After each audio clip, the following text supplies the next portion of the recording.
AVC, how's it going? Right, 1986. It's a downhill slope now towards the end of the decade, isn't it? So, right, I watched Fred's video, 10 great choices. So, this is my 10. First up, my favourite album, 1986, is definitely Prince and the Revolution Parade. This is a soundtrack album to the film Under the Cherry Moon. Now, unless you're a Prince fan, there's no need to watch the film. It's got a few nice moments in it, but it's pretty hammy. Not what you call classic cinema, but the soundtrack album is fantastic. So for me, I mean, of the 38 or 39 albums that Prince put out throughout his lifetime, Parade, Sign of the Times, it's a toss up between those two records as to which is his best. So yeah, this is faultless from start to finish. 4 big singles: Kiss, Mountains, Girls and Boys, Another Love, A Hole in Your Head. Yeah, fantastic. So yeah, this is the 2016 reissue. Warner's have just started remastering his 80s albums. I think they're going to the early 90s actually, to the end of his Warner's contract. Yeah, and putting remastered versions out on vinyl. Yeah, this sounds great. I mean, all of the ones so far sound absolutely fantastic. I mentioned last time I got all this stuff on CD, so it's a nice opportunity to get them on vinyl now. Right, okay. Fred has showed this already. This is the Smiths' "The Queen Is Dead." I thought I'd include it. You know, as I say, Parade definitely the best album of the year, but this would be a close second. I mentioned before that Meat Is Murder is my favourite Smiths album. Yeah, I mean, but this is right up there. Every track is fantastic.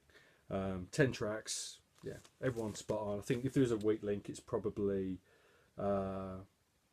yeah, Vicar in a Tutu. I think probably, yeah. But yeah, I mean, everyone talks about Morrissey, about the Smiths. You know, his vocals, his lyrics. But for me, this album's all about Johnny Marr. You know, the songwriting is fantastic. You know, his guitar playing is just wonderful throughout. You know, so and this album actually contains my favourite Smith song, which is Cemetery Gates. I think latterly, you know, certainly in his with his solo stuff, a lot of Morris's songs feel like they've been written around a song title. Stuff like Hairdresser on Fire, you know, he's come up with a title and then he's written a song on the back of it.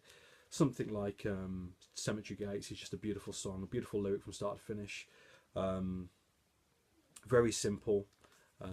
Yeah, no puns involved at all. So yeah, great stuff. Right. Okay, something a little bit different. The Bundy Boys, Shabini.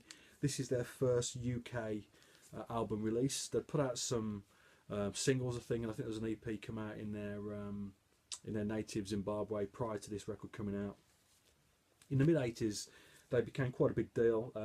John Peel, Andy Kershaw, 2 DJs.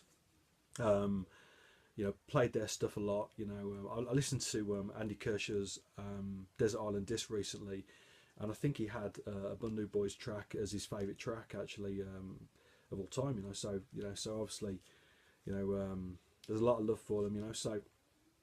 But yeah, this is their first UK album release. I suppose the style of music is a little bit more towards high life. It's actually called JIT, which is it's a mixture of the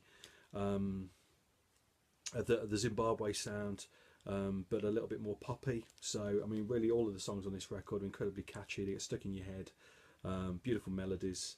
You know, it's nothing like Afro funk. You know, that sort of thing. You know, the Fela Kuti type thing. You know, it's nothing like that. It's a very sweet, melodic pop sound basically. But yeah, this is a really nice album. Right. Okay. I'll show this as well. Peter Gabriel. So I'm not a massive Peter Gabriel fan. I know there's a lot of Genesis shown in the VC. It's not my cup of tea at all, if I'm totally honest with you. I like his you know, his earlier solo records from the early 80s, well, late 70s, early 80s, isn't it? But this, I think, is his best. I know it's an incredibly commercial album. You know, he does have that 80s sound to it. But yeah, I mean, was it 8 tracks? You know, obviously everybody knows Sledgehammer, but you know, Red Rain, In Your Eyes, Don't Give Up, you know, with Kate Bush. Yeah, just a beautiful record. Right, okay. Life's Rich Pageant, REM. I showed Murmur, didn't I? for 83. Yeah, this is one of their best records. I know, I think Tim mentioned that this would be his favourite REM album. I can see that. I don't know, it'd be hard push to pick one, I'll be totally honest with you, but yeah, this is a cracking album. Obviously on IRS, Begin the Begin, Fall on Me, yeah, lovely record. Right, okay, Elvis Costello, King of America. Yeah, one of his best albums. I don't necessarily collect Elvis Costello records, but I do seem to have accumulated a lot of them.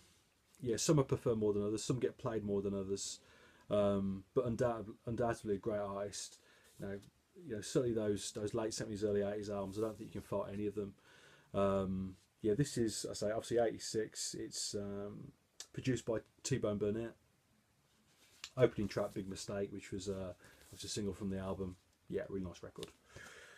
Okay, I've mentioned before, not in these year videos, but I think in my my new pickup videos, how much I like the Pet Shop Boys. Yeah, this is their debut album, Please.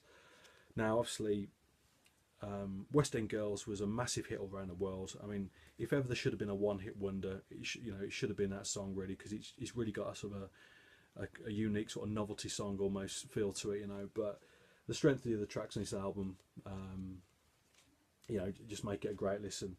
The follow-up single actually was Love Comes Quickly, which, you know, was seen as a bit of a flop. I think it just scraped into the top 20 in the UK. But I think the band themselves thought that that was it, really, once that didn't perform at the same sort of level as West End Girls. But then obviously stuff like Opportunities and Suburbia came along as well. But yeah, really nice record. They put out another record actually in '86. It was it's called Disco. It's a bit of a remix record, which is also a fantastic record. I nearly included it instead of this, but I think this just pips it. Okay.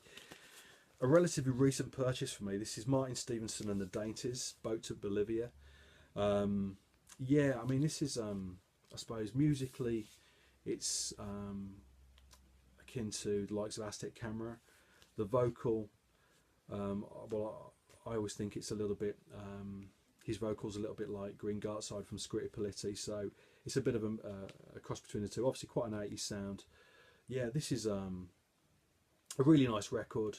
As I say, I didn't know too much about them. This is something I've come across relatively recently, but some of the songs have got a bit of a difficult subject matter.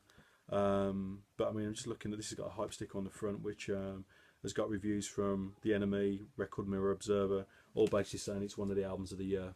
So yeah, lovely. Okay, a couple more. Julian Cope, Saint Julian.